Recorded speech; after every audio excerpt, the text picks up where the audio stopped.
I wanted to talk about something that could be a missing link in Shiatsu and in body work, and that is, how do we diagnose the governing vessel, conception vessel, meridian? And why is that so important? We know that when it comes to diagnosing the 12 meridians, we have the pulses, we have the hara, we have the back diagnosis, and when it comes to the governing vessel, conception vessel, there's no real way to do that.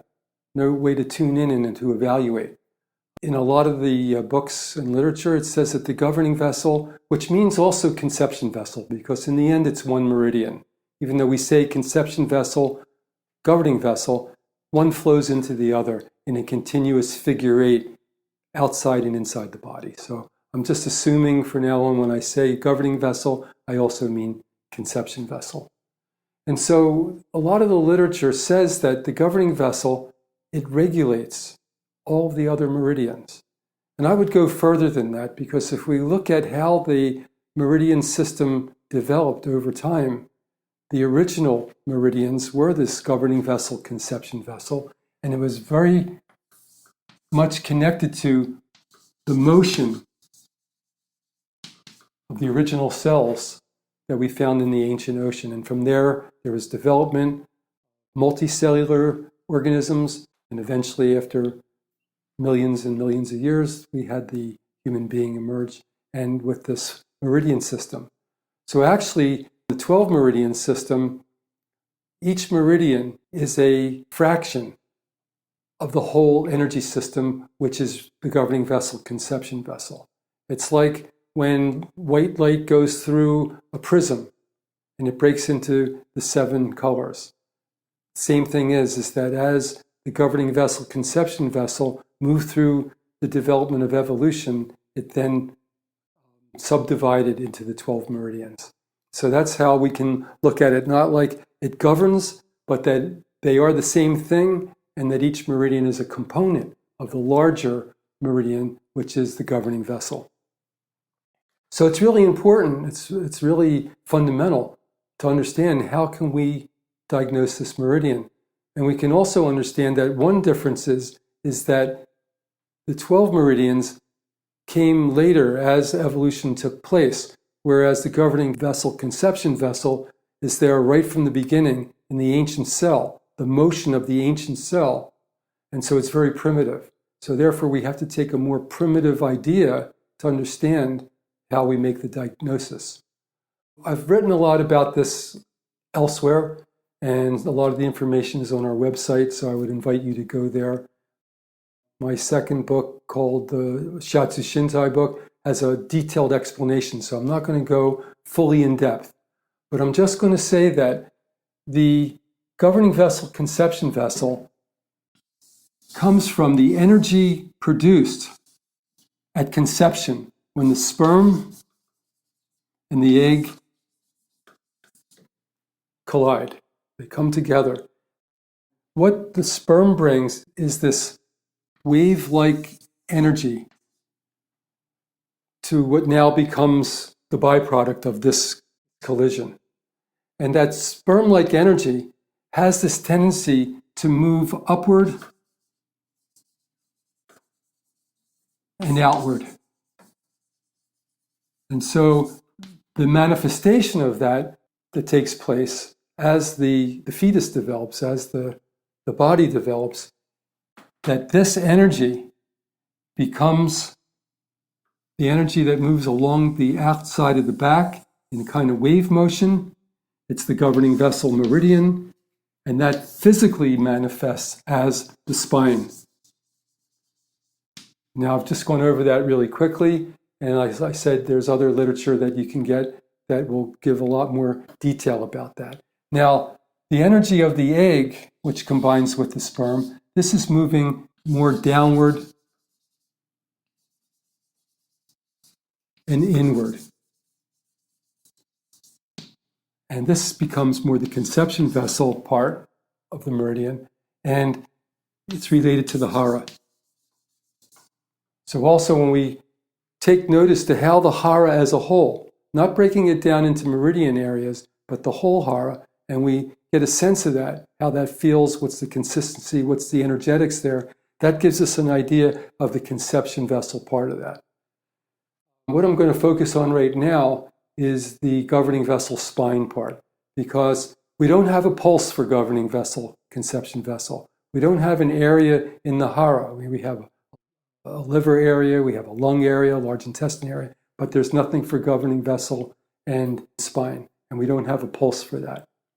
And so we're going to take a look at the spine and see how that gives us the clue about the condition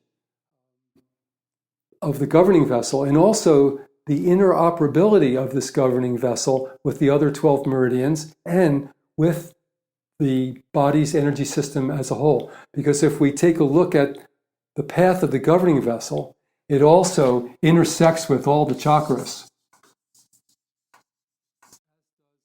The chakras in the back, as does the hara, the chakras in the front. So it's a very potent area of energy.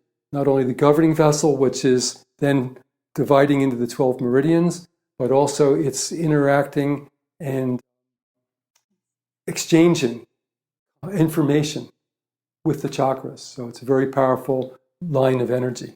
Very primitive, very primal. So let's take a look at the spine and how we can use it to determine the condition of the governing vessel meridian. I'll just use this plastic model for now just to get a few of the ideas. As I mentioned, this energy that comes together with the egg, the ovum, is the sperm, which is this wave-like motion. The body receives that motion, it vibrates in that motion, and as the physical body forms, then the external or physical manifestation is this wave-like spine. So if we take a look at the spine and how the formation of the body is, how that wave appears.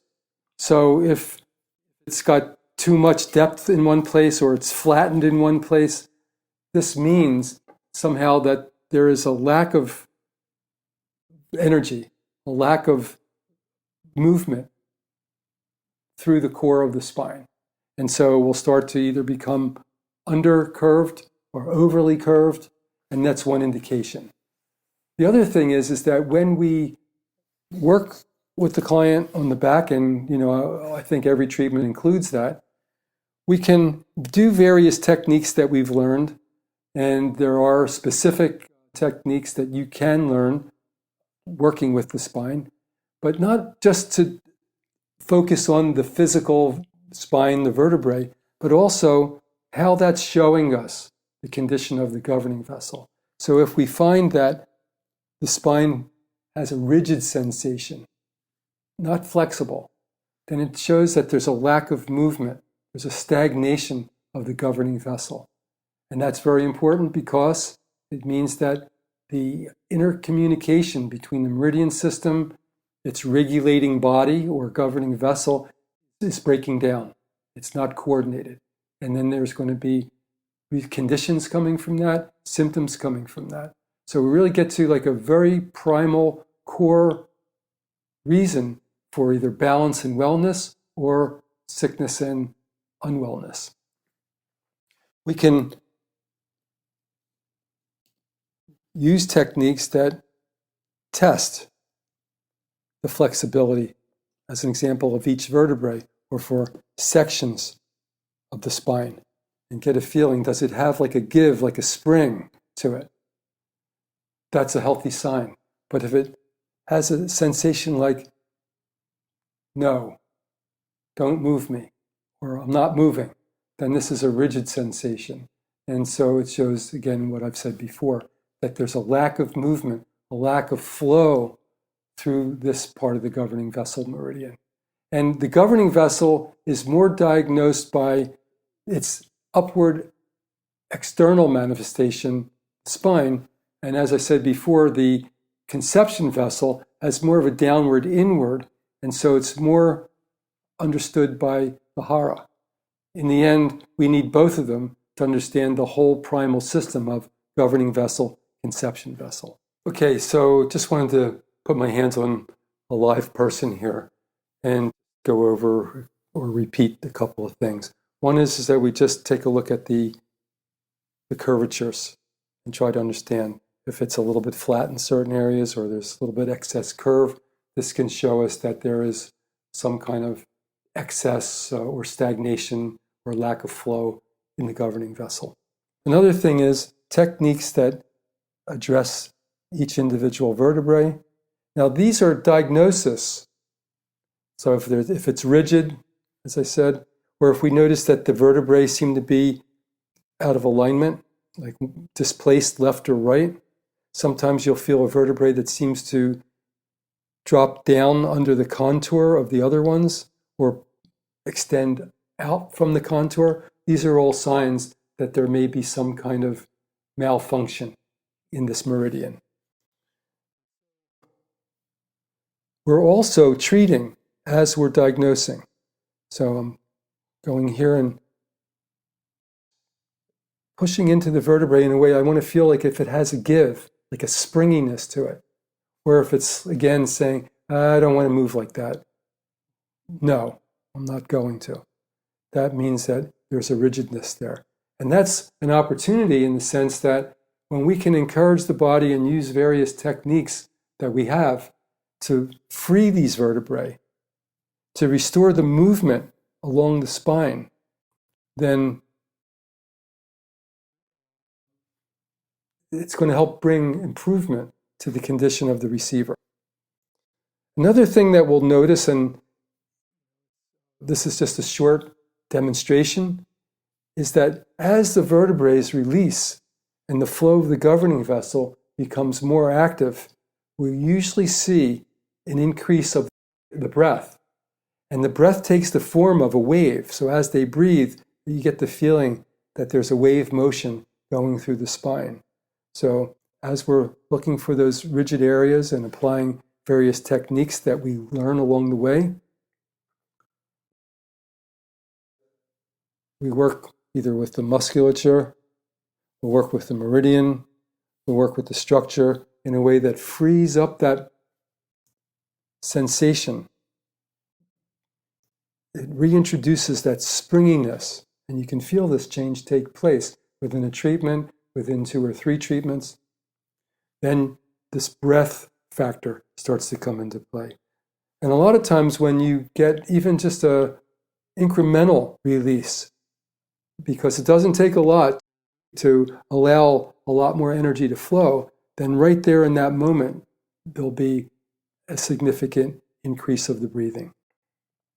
Another thing that you can look for is that as you restore the flow of the governing vessel meridian and the flexibility of the spine, the nature of the breath changes, because when there's a lot of constriction, the person breathes, you get like more of a vertical look to it. Whereas when the spine becomes more flexible and there's more flow, then the movement of the breath looks more horizontal, or as I mentioned before, wave-like. So that's it for today for our demonstration of how we can diagnose this primitive, ancient part of the energy system, which is regulating the more modern, specialized part, which is oftentimes referred to as the 12 meridian system. This, of course, is taking a look at the governing vessel. We have 5 modules of education that provides specific techniques for evaluating further, for addressing the different kinds of misalignments, the different kinds of rigidity that we find in the spine and how it then radiates out through the body. And so feel free to take a look at that. And as always, feel free to get in touch with us and let us know what you think of the information we've provided here. We love to have your feedback always. Until the next time, be well.